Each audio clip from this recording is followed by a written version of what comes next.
Welcome everyone to the TWSN recap show. My name is Rishi Kody, joined here by my co-host Cody Edwards. Guys, let's do this. I'm just so excited finally to be on the schedule. And Rishi, how was your week, man? Pretty good. I think most of it was really a build-up to wait for that J. Cole album that just dropped last night. I was really excited. You and me both. Yeah, my mom was wondering why I was walking out to my car at midnight in nothing but pajamas and a t-shirt, and it was to tune into that. So definitely super exciting, but ready to go today too. I love it. Playing music in the car is just something else. Yeah, it is. All right. Yeah. So basically, to get started with the show, for some of our new viewers, or just to recap, the TWSN recap show really focuses on providing general sports fans with just knowledge of different leagues, whether it be the NFL, the MLB, or the NBA, or just any other news. So boxing, UFC, any types of sports news, we want to provide it to you, right? It's kind of hard to keep up with all the different leagues. And so with that being said, we're going to start by highlighting some of the stuff that happened in the NFL this week. Just recently, the schedule just came out on Wednesday. Yes. And obviously the thing that's different about this year's schedule is that we're actually seeing an 18-week season in which teams play 17 games rather than previously we always had a 17-week season in which they played 16. So one game, while it may not seem like much, it's actually quite a bit, and it's quite a heavy toll on such a physical and demanding sport. So me and Cody thought it'd be interesting for both of us to highlight 3 of our favorite games. So I'll go ahead and get started. Obviously, I think the most obvious interesting game is the Buccaneers at the Patriots week 4, early in the season. And who doesn't want to see a Tom Brady, Bill Belichick reunion, right? Yeah. It's so longly been debated that, who is more credible or who should deserve more of the praise for their successes in New England. So it's just going to be interesting, right? Tom Brady's first time playing in New England ever since he left. Lots of NFL headlines, lots of drama is going to be building up to that weekend. There's going to be lots of press conferences. So really an interesting game. And then my second favorite game so far will probably be the Chiefs-Ravens week 2. I think this is the 3rd year that the Chiefs are playing the Ravens within the first 4 weeks. And who doesn't want to see Lamar Jackson versus Patrick Mahomes, right? Both teams added quite a couple of offensive weapons. We're seeing J.K. Dobbins in his 2nd year. I expect to see him progress quite a bit. Rashad Bateman is a new tool for Lamar Jackson. And then, of course, the Chiefs got a much more stacked offensive line through the draft and through free agency, along with a couple trades here and there. So really interesting team, or a really interesting game for 2 of the top AFC competitors. And then lastly, I think the Week 14 matchup between the Buffalo Bills and the Tampa Bay Buccaneers is going to be really interesting. It's an outer conference game, so one team's in the AFC, one team's in the NFC. But I think by this time, the Bills and the Bucs will both be in the top 3 seeding for each conference, respectively. So that game's going to hold a lot of weighting for Josh Allen and Tom Brady. And both have a really high-powered offense, right? They can put up lots of points. And then each team's defense. It's going to be interesting to see how they progress over the season, how they play each other. So yeah, Cody, if you want to share your top 3 games, go ahead. Yeah. So real quick about your Patriots and Bucks game. I'm very excited for that as well. Great pick, but I don't think it's going to be close. I'm pretty sure Tom Brady is going to handle the Patriots, and it's just something that that he's going to be able to do. If he's gonna live up to anything, he's going to show you that he's going to destroy the team that he used to own. So, but yeah. Great picks. But mine for sure had to go week 1, Chiefs versus Browns, a playoff rematch, probably one of the most exciting playoff games last year. And I watched that game with about 7 Browns fans, and they were all super excited and ready to go, super nervous. They haven't been in that situation. They haven't been born when they were in that situation, at least. And don't even know if they had TVs when they were in that situation last. But sorry, Browns fans. But it was it was cool to see how excited they were and anxious, but definitely one of the most exciting games last year. But this year it's going to be one of the most exciting. Great week 1. Great week 1 matchup for sure. Up next is the Bengals versus Jags, Thursday night football, week 4. Very excited for this one. As a Bengals fan, for sure, but as an NFL fan, you should be as well. Joe Burrow versus Trevor Lawrence. I think it's pretty obvious why this is exciting, especially because it's a Thursday night football. Which young quarterback will take over? And in my opinion, it's going to be Joe Burrow and the Bengals. So just because I think they're a step ahead, the Jaguars and Trevor Lawrence. But coming up next for my 3rd and final game, the Jets versus Panthers week 1. It's a it's a matchup that the only reason that I put it on there is because I want to see Sam Darnold destroy the Jets. Like, how exciting would that be to see Sam Darnold come in and just take down the Jets and show them that they were the ones in the wrong. You know what I mean? And I was a fan of the Panthers offense last year. Bring back Christian McCaffrey this year. It's gonna be a really cool thing to see. Mm-hmm. Yep. Yeah. So kind of just bouncing off your 3 games. I mean, you're a pretty harsh on Browns fan for being a Bengals fan yourself. I mean, it's been a while, but what is it? 1991, I think. So 90. Last time we won was 1990. Okay. 1991. I don't think that's changing this year either. But anyways, all right. To move on for the rest of the NFL, right? Not much is happening. The draft is over. Undrafted free agents have already all been signed. But rookie camps just started today for teams all across the NFL. Just an interesting time to see all the different rookies, high profile, low profile, suit up in their uniforms, and it's kind of just building anticipation and the hype. Of course, lots of new franchise quarterbacks for a lot of these young teams. Mm-hmm. And in other news, the Kansas City Chiefs also just recently traded for cornerback Mike Hughes from Minnesota. For some of you that may not remember, Hughes was a 2018 first-round pick, so he obviously showed a lot of skills and talents coming out of college. Unfortunately, it wasn't able to translate to the league, at least for his time in Minnesota, but who knows what Kansas City could do with him, really. Lots of potential in him. I think he could serve as a really good anchor for that defense. So yeah, not a huge blockbuster trade, but kind of just like general headlines that are going on in the NFL. Yeah, something that happened in the NFL, but definitely exciting. But something I wanted to point out is that Malik Wright himself commented digging the bow tie, and at first I thought it said it's about time to plug the TWSN app, because I agree, Malik. Great job. You know, he had to come in here and remind us. But yeah, just go download the TWSN app. Thank you for complimenting the bow tie. I'm also rocking the watch. I don't think you see it. There it is. Yeah, a little blue in there. So, but yeah, go check it out, guys. Go check it out. Download it. It's free. Go check out some of the articles, some of the videos we got. YouTube channel. It's all great.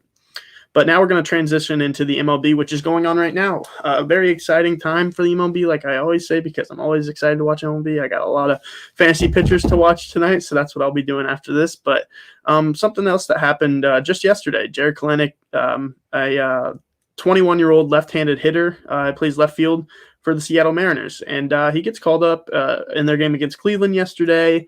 And not a very good game to get called up for. Zach Plesac of the Indians almost threw a no-hitter against them but he gave up a home run, I believe it was in the 8th inning. So pretty close, but Klenick, you know, he'll have time to develop. He's only 21, but MLB ranked him before the season the number 4 prospect in baseball. Super excited to see what he can do.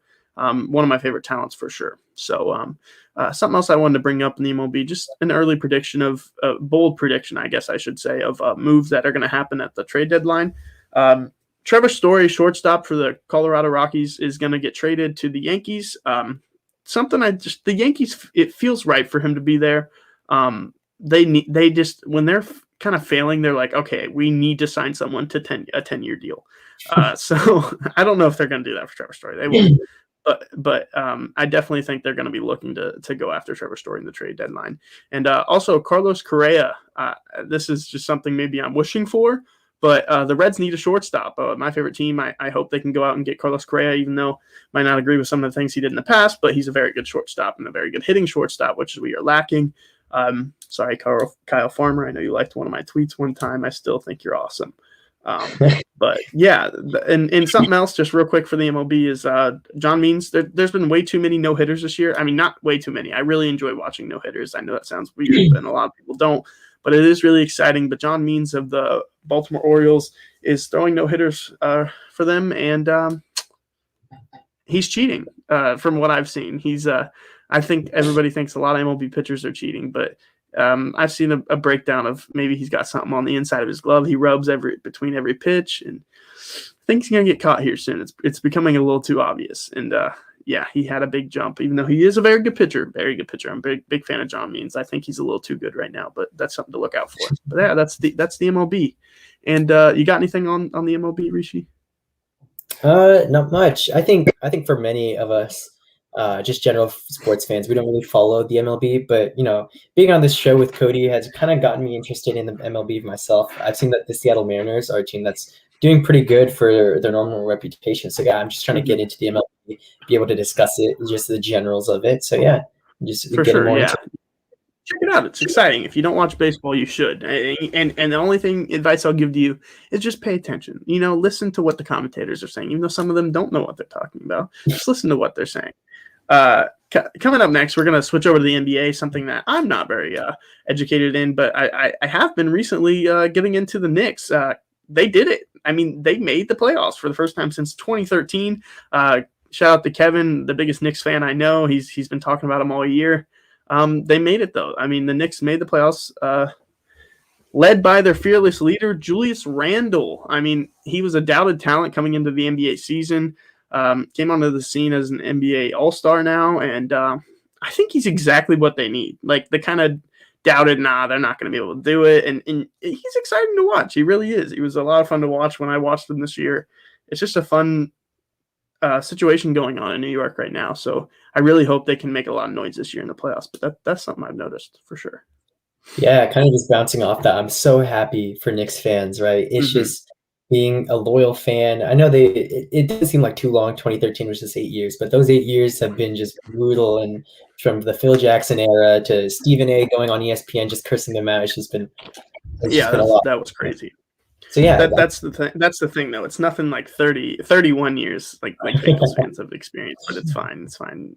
It's whatever. Yeah, certainly happy for you Knicks fans out there. But yeah, in other news, for the playoffs, something that's different this year, and that was actually implemented through the bubble of last year, is the play-in tournament. Basically, the 7, 8, and 9, and 10 seeds for each conference aren't guaranteed really much anything. They've got to win a game in the play-in tournament. The tournament actually starts this Tuesday. For the Eastern Conference, there's not too much in terms of the betting odds, right? The 7th and 8th seeds are kind of expected. It's not as volatile as when we transfer over to the Western Conference, right? You've got the Grizzlies, the Blazers, the Warriors, the Lakers. These are all very competitive and strong teams, right? When you think about it, they've all got big loaded stars: Damian Lillard, John Morant, Steph Curry, Anthony Davis, and LeBron James, not to mention. But in the Western Conference, I'm sure everyone should be hoping for that Steph Curry and LeBron James matchup, right? I mean, who just doesn't want to see that, right? These are two athletes who were just playing in the finals pretty recently. And now to see them in a playing game, it's just mind-blowing that one of their teams isn't going to get in. And it could possibly be the Lakers, who for the large majority of the beginning of the season, it seemed like, oh, they're the first seed in the West, obviously, right? And now they could just go completely missing the playoffs. I think I'm a fan of the play-in tournament as of now. It adds an element of spice and an element of drama that's kind of hinted into the March Madness, where it's win or go home, and it's just like an advancement of a tournament. So that's something that's really interesting to watch in the NBA. Aside from that, not too much going on. We're just kind of building up anticipation for the playoffs. Of course, lots of headlines. We're just kind of waiting for the schedule to be decided of the playoffs. Yes. I mean, I'll definitely be tuned in come playoff time. It's just anticipation at this point. But switching off from NBA, because, we're just waiting for that to get into full swing for playoffs. My favorite part of the show, we're going to talk about our weekly article. And for me, pretty easy. This might be a little biased, but Greg Wilson works harder than anybody that I know at writing these articles. He wrote about Shohei Ohtani and his MVP watch, and he has been fantastic. I mean, fantastic this year, and I have talked about him multiple times on this live episode, weekly recap show. And if you're looking for an article or a writer that just goes in depth on those advanced stats and tells you why this is happening and tells you why you should be excited and we should feel blessed to be in the presence of Shohei Ohtani in his prime, check out Greg. I mean, he's writing. This article's fantastic. His best work so far, and he's going to do one weekly about his favorite MLB players and knows baseball better than anybody that I know. Go check out Greg's article for sure on the TWSN app. You can download on the App Store and our website if you want to look it up. So, yeah. Yeah, obviously that was a great article. I actually took the time out to read after you mentioned Shohei Ohtani, probably like 50 times per show. Yeah. Sorry. Great article. And for me, probably my most the article that caught my eye the most was probably forecasting the future of this year's quarterbacks, or this year's rookie quarterbacks, by Sean Cornebrough. I think it was a great article. One, because there was so much drama between the rookie quarterbacks, between Trevor Lawrence and all the way kind of drooping down to Mac Jones. No one really knew, or I guess you could add Zach Wilson, but for those three quarterbacks that were in between, no one really knew who what team they would go to. And now that they have a team, I think Sean did a great job of recognizing the situation and trying to predict it based off the coaching staff, what tools they have, what weapons, wide receivers, offensive line. And I think he does a good job of just bringing it all together and trying to make kind of a prediction of how the rookie seasons will go and whether they'll ride the bench, whether they'll start immediately off the gates. So definitely a great article. Check that out. Again, it's on the TWSN.net website, or I'd actually recommend downloading the app. I think it's a better format in there, and it kind of just spits out some great content, some great headlines for you. Yeah. So if you want to download the app, just go ahead and search up TWSN on the App Store. And yeah, I think that was a great article. Definitely check it out. For sure. Great article. Love what Sean's been doing, for sure. So I believe that's it for our weekly recap show. We went into depth on all the leagues, and especially the ones that are going on currently.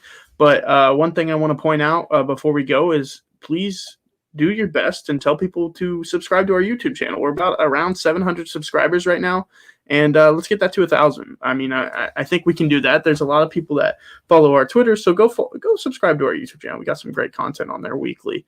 But other than that, download the TWSN app. Go to the website. We got some great content on there, guys. But other than that, thanks for joining me and Rishi here talking about TWSN, and have a good weekend.